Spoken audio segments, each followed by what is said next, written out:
brought to you by Palvi Agrico. आता शेतीसाठी जे काही लागणार ते घरपोच मिळणार, तेही मोबाईलच्या एका क्लिकवर. मी आहे आता. नाही त्यांचा ना मला अध्यक्षांनी परवानगी दिलेली आहे. जयंत पाटलांच्या नंतर मी बोलणार. ठीक आहे सर, बोला बोला बोला. केळकर साहेबांना नंतर देऊ चान्स. माननीय अध्यक्ष महोदय, सन 1926-27चा जो अर्थसंकल्प माननीय मुख्यमंत्र्यांनी सादर केला त्याच्याबद्दल मी सरकारचं मनापासून अभिनंदन करतो. कारण हा अर्थसंकल्प अतुल्य महाराष्ट्र आणि विकसित महाराष्ट्र हे स्वप्न उराशी बाळगून मांडलेला अर्थसंकल्प आहे. $5 ट्रिलियन व्यवस्थेकडे नेणारा अर्थसंकल्प म्हणून याचं वर्णन करण्यात आलेलं आहे. जयंतराव पाटलांनी अर्थमंत्री म्हणून बरेच वर्ष अर्थसंकल्प सादर केले. त्यांनी डिटेल्समध्ये सगळ्या तरतुदींच्या संदर्भामध्ये या सभागृहामध्ये चर्चा केली. मी सुद्धा 1 वर्ष अर्थमंत्री म्हणून काम केलेलं आहे. त्यामुळं मी काय आता त्याच्यामध्ये सगळ्या तरतुदींच्या संदर्भात जाणार नाही. मी काही महत्त्वाचे मुद्दे या ठिकाणी मांडणार आहे. सरकारने दिलेला बळीराजाचा सन्मान आणि समृद्धी, महिलांचं सक्षमीकरण, पायाभूत सुविधा, तिसरी मुंबई, युवा शक्ती आणि रोजगार या सगळ्या गोष्टीच्या संदर्भामध्ये या ठिकाणी सांगितलेलं आहे. अध्यक्ष महोदय, मी या सभागृहामध्ये जो अर्थसंकल्प मांडला गेला त्याच्यामध्ये बळीराजाचा सन्मान या नावाखाली एक कर्जमाफीची घोषणा आपण या ठिकाणी केलेली आहे. 2 लाखापर्यंतचं जे कर्ज माफ करायचं आहे 30 सप्टेंबर 25पर्यंत, आणि जे वेळेवर भरतील त्यांना 50,000चं प्रोत्साहन आपण त्या ठिकाणी दिलं. मला आपल्या एक बाब लक्षामध्ये आणून द्यायची आहे की शेतकरी ज्या वेळेला पीक कर्ज घेतो त्यावेळेला त्या पीक कर्जाचं बँकेकडं परतफेड जी करण्याची तारीख आहे मार्चच्या आसपास. मार्च महिन्यापर्यंत पीक कर्ज आपण माफ केलं नाही तर सप्टेंबरपर्यंत कदाचित त्याच्यामध्ये आणखीन वाढ होऊ शकते. शेतकरी थकबाकीदार होऊ शकतो, बँकांची वसुली कमी होऊ शकते. याचा विचार मला वाटतं माननीय मुख्यमंत्र्यांनी केलेला नाही. आता पात्र शेतकऱ्यांच्या संदर्भामध्ये आपण चर्चा केली, परंतु त्याचे जे निकष आहेत ते अद्यापपर्यंत सरकारने जाहीर केलेले नाही. आणि समजा ज्या शेतकऱ्यांचं 2 लाखापेक्षा जास्त कर्ज आहे, पीक कर्ज, म्हणजे याच्यामध्ये अल्पमुदत कर्जाचा समावेश नाहीच, आपण फक्त पीक कर्जाच्या संदर्भातच या ठिकाणी बोललो आहोत. 2 लाखाच्या पेक्षा जास्त जर कर्ज असेल, आपण काय मुद्दल आणि व्याज अशी रक्कम गृहीत धरणार किंवा केवळ मुद्दाम म्हणजे मुद्दलाचीच रक्कम गृहीत धरणार, याच्याबद्दल स्पष्टता येण्याची जास्त आवश्यकता आहे. ज्यांनी 2 लाखापेक्षा जास्त कर्ज आहे, 2 लाख भरले, तर उरलेल्या कर्जाचं काय होणार? कमीत कमी त्याला नवीन पीक कर्ज उपलब्ध झालं पाहिजे. नाहीतर मग याच्यामध्ये 30/9/25 नंतर पात्र कर्जमाफीची रक्कम मिळेपर्यंत होणाऱ्या व्याजाचा उल्लेख या ठिकाणी केलेला नाही. आणि हे न केल्यामुळं याचा सगळा भार हा गावातल्या आपल्या ज्या विविध कार्यकारी सोसायटी आहेत त्यांच्यावर येण्याची शक्यता नाकारता येत नाही. आणि म्हणून या संदर्भामध्ये अतिशय स्पष्ट अशी तरतूद किंवा स्पष्ट अशी भूमिका सरकारने या अभिभाषणाच्या उत्तरामध्ये त्या ठिकाणी दिली पाहिजे.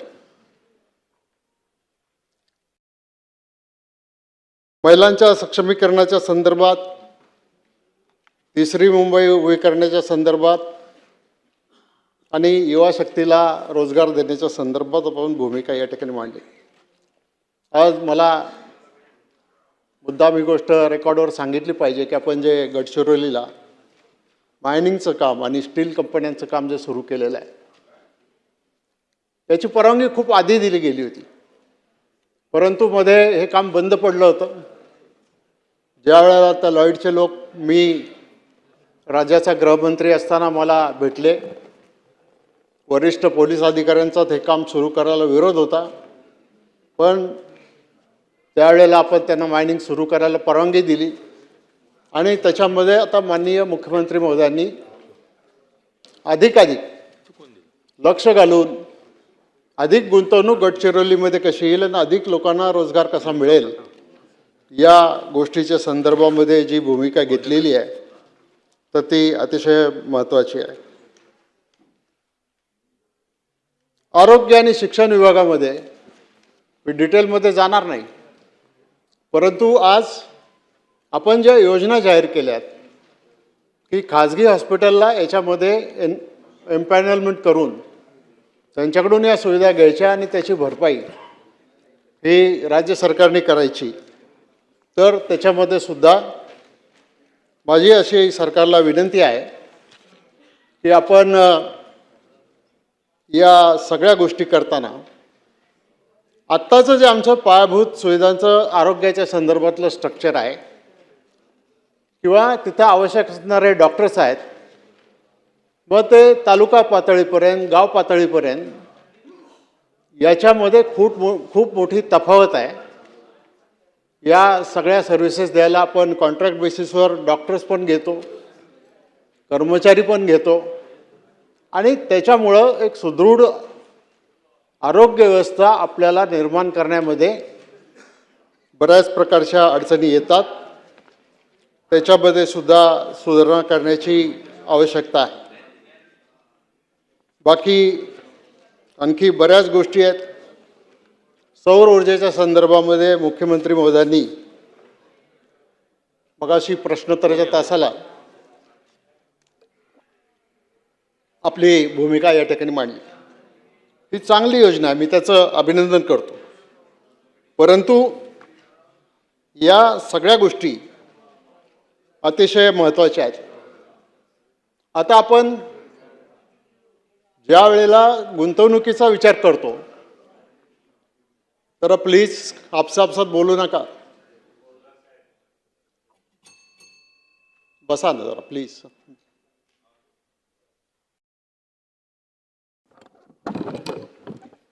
शेतकऱ्याला पुढे घेऊन जाण्याच्या संदर्भातली आपली जी भूमिका आहे त्याचं उत्पन्न 2047 सालापर्यंत किती वाढवणार वगैरे जयंतरावांनी सांगितलं, मुख्यमंत्री महोदयांनी सांगितलं. पण याच्यामध्ये एक स्ट्रक्चरल प्रॉब्लेम जो आहे की जमिनीचं क्षेत्र दिवसेंदिवस कमी होत चाललेलं आहे, धारण केलेलं क्षेत्र, आणि हे कमी क्षेत्र होत असल्यामुळं यांत्रिकीकरणाच्या माध्यमातून शेती करणं जवळजवळ आता आजच्या तारखेला अवघड झालेलं आहे. सिंचनाचा अनुशेष हा मुद्दा सातत्यानं सभागृहामध्ये चर्चेला येतो आणि आज जी गुंतवणूक राज्यामध्ये आणण्याच्या संदर्भामध्ये आपली जी चर्चा आहे, ही गुंतवणूक जी फॉरेन डायरेक्ट इन्व्हेस्टमेंटची जी आहे ही फक्त शहरांमध्येच येते.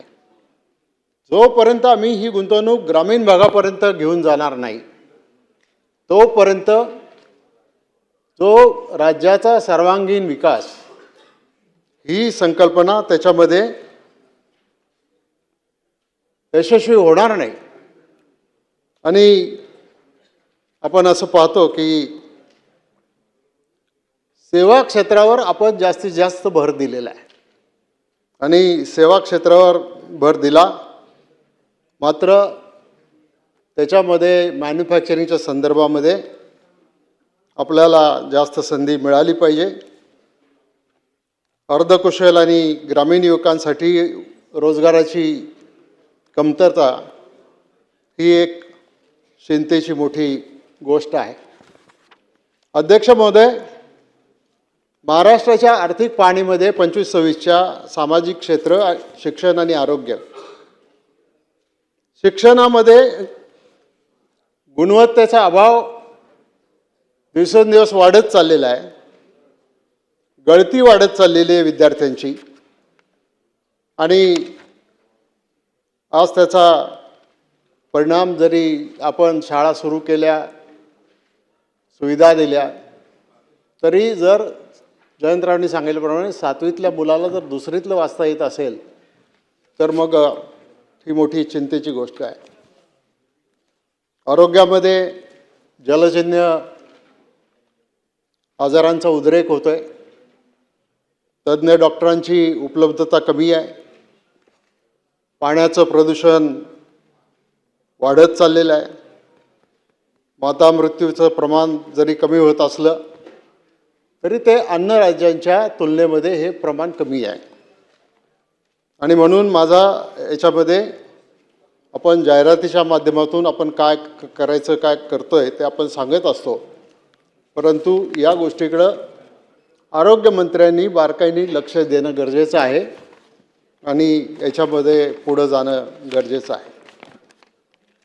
अध्यक्ष महोदय, मी या निमित्तानं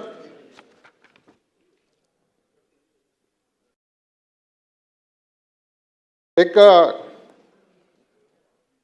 स्टील हब जे आपण गडचिरोलीला उभं करतोय त्याच्यामध्ये 2.62 लाख कोटींची गुंतवणूक करून 70,000 रोजगार निर्मितीचं लक्ष ठेवलेलं आहे. आता गडचिरोलीला हे करणं आवश्यकच होतं. अधिक त्याच्यामध्ये लक्ष दिलं पाहिजे. परंतु आज अनेक जिल्हे, अनेक तालुके मागासलेले आहेत. त्या जिल्ह्यांना आणि त्या तालुक्यांना त्यांच्या मागासलेपणामधून बाहेर काढून त्यांना आपण मदत करण्याची आवश्यकता आहे. राज्याच्या आर्थिक स्थितीच्या बद्दल कर्जाचा आकडा 11 लाख कोटीपर्यंत गेलेला आहे. आता ह्या 11 लाख कोटीमध्ये 70,000 कोटी रुपये जवळपास व्याजापोटीच त्या ठिकाणी जात आहेत. आज महसुली तूट जरी 40,000 कोटीची जरी दाखवली असली तरी वित्तीय तूट मात्र ही 1,50,491 कोटीच्या आसपास जाऊन पोचेल असा तज्ज्ञांचा अंदाज आहे. आणि त्याच्यासाठी या सगळ्या गोष्टी